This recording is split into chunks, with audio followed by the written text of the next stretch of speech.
And they're supposed to be superior to somebody who's committed their lives to African people. Come on. Who say, well, I see this people, and I'm a person of finite capacity. I cannot save everybody at once. And therefore I will save this or try to administer this. But you're supposed to feel guilty because you've decided to save people. The most religious person is the person who gives charity to those who are most in need of it. And when you look at the people who are most in need and the youngsters who are most in need of charity, they're your own children. And therefore, if you're going to be truly religious, you will be most charitable to your own at this point. Yes, sir. Yes, sir. Yes. But you see, if you're not capable of discrimination, if you can't see color, you can't see the need. You see? And if someone has convinced you that being religious is being blind, then you can't see the need, and you can't see it's your own children and your own people who need your money most. It's your own children, your own people who need your wealth most.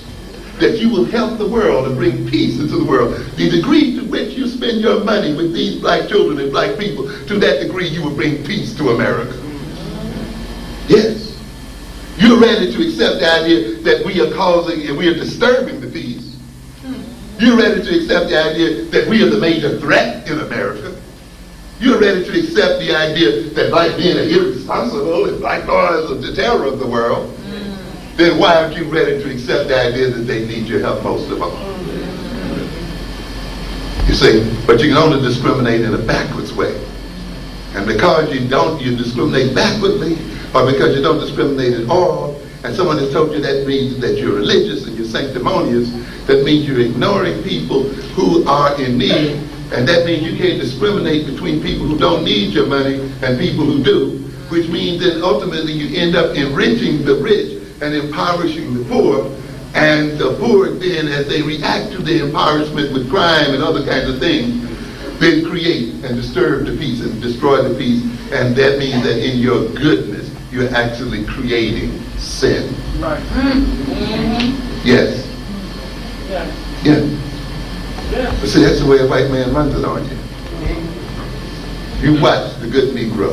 The good Negro is a supporter of everybody else but himself. The good Negro impoverishes his own mind and his own people. The good Negro accepts poverty as being an ongoing characteristic of black people, and wealth being that of other people. Yes, yes.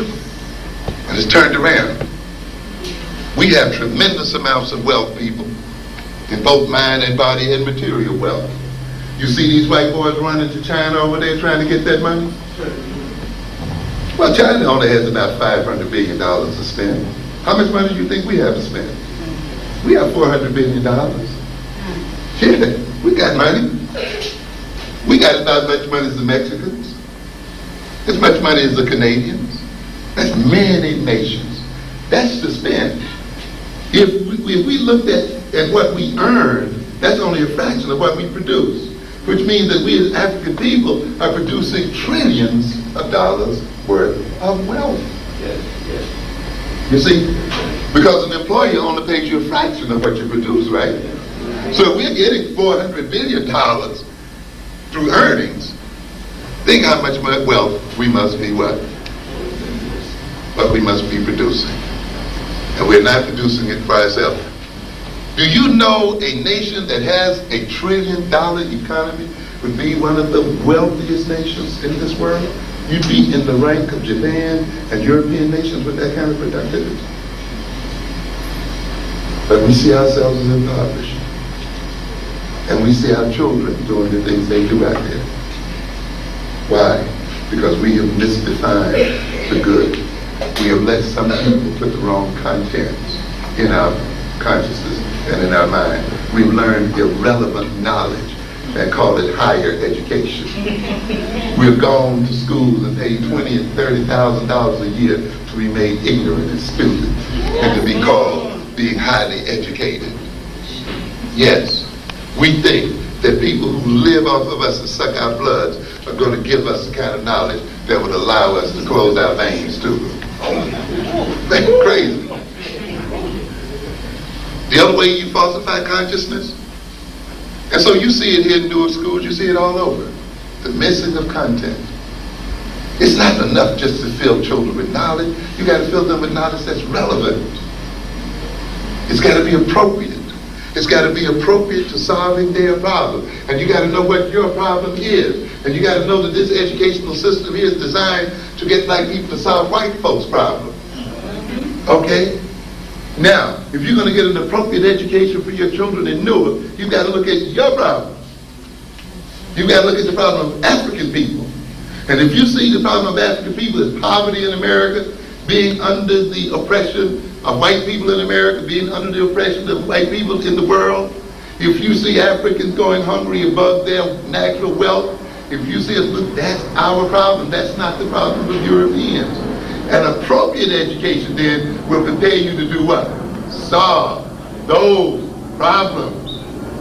If you see a problem in the fact that we are not producing enough employment for ourselves, or we are not even producing employment for ourselves, then an appropriate education teaches you what?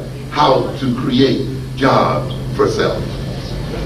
That's what it's about. You don't give a hoot about what the other people call education. It's pointless. It doesn't matter. Let them get rid of this garbage they're teaching these schools out here. Yes, because what you're learning must have a reason for being learned. And you got to look at that reason first to know if what you're learning is appropriate. And then I don't think it's appropriate that black people learn only to serve white folk and to depend on white folk for their lives and for their protection and security. And yet, that's the essence of the education we're getting out here today.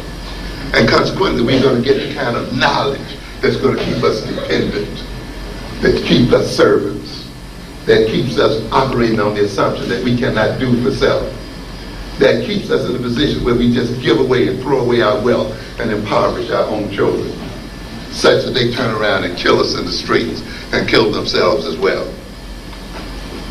That's how this thing is falsified. And you see, this can only be done with a small group, which really, you got so many poor people in the world until if they stood up in a rank, they could just run over rich people and take everything they got. Why don't they?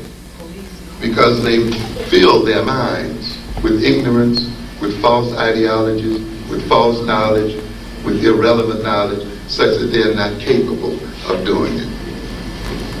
And that's the position we are in. The African population is second in size only to China. There's no reason why we should even be talking about small business administration. That's right. We think small. If our businesses were proportionate to our population in the world, we should have some of the biggest businesses in the world. But we are letting our own authors be sold to us by white publishers. Talking about black literature, published by Macmillan and published by, and so forth. And they got these people are representing black people and black aesthetics. How are you going to be in the black aesthetics and black values and speaking real black people and you're enriching white publishers and white folks? Let's be real now. We got that kind of thing. And this is what we got going out here. This kind of game going on. Teaching white children. We got some jokers now who call themselves going to advise black leaders and provide alternatives, teaching at white universities, and that's their reason that they receive the attention. You know what I call them? They're just black academic manners. They're breastfeeding white children and the children of the wealthy. They think they can then come down and lecture to black people about how to run their lives. Get the hell out of here. And yeah, we fall for it. We fall for the nonsense. But that's what happens. The other means by which then our consciousness is falsified, as I've indicated, is by impairing our capacities to think. Impairing the means by which we process information. And some of us who mean well often fall for this. We try to tell, and I've told you this before, we try to tell black people